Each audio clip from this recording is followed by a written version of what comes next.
Microsoft once paid developers $100 for every app they submitted to the Windows Phone store. It was a bold, desperate move to catch up with Apple and Google. The goal?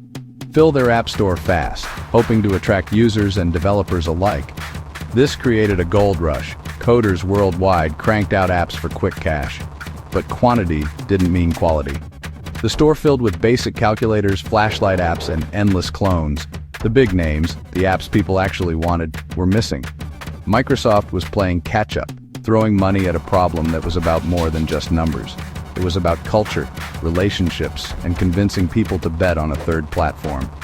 This 100 per app strategy summed up the ambitious, ultimately tragic story of Windows Phone. It was a fight for relevance, starting with a very expensive plea for help. The result?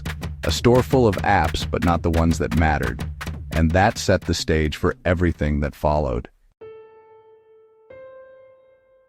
Windows Phone didn't look like anything else. While Apple and Android stuck to static icons, Microsoft introduced Metro design and live tiles, dynamic, updating windows right on your home screen.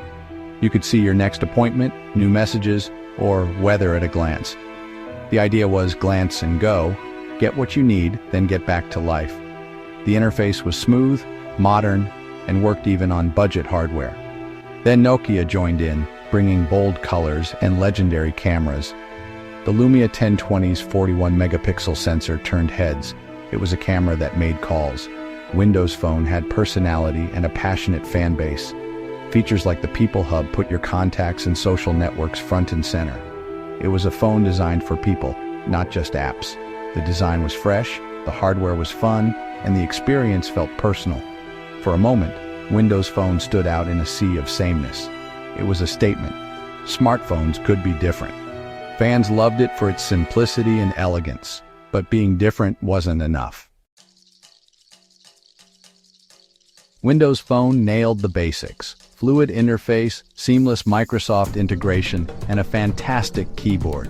Nokia's hardware and cameras were top tier, with features like optical image stabilization years ahead of rivals. But the app gap was fatal. Essential apps like Snapchat and Instagram were missing or arrived late. Even when apps existed, they lagged behind iOS and Android versions.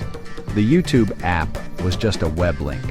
This created a vicious cycle. No users, no apps, no users.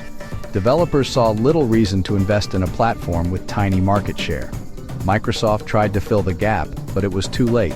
No matter how good the phone, if you couldn't use the services your friends used, it was a non-starter. The app gap overshadowed everything good about Windows Phone. It was a beautiful device, but it couldn't connect you to the world you wanted. And that was a deal breaker. Windows Phone faced two giants, Apple and Google. Apple had the brand, the loyal fans, and a thriving app store. Android was everywhere, on every device, at every price.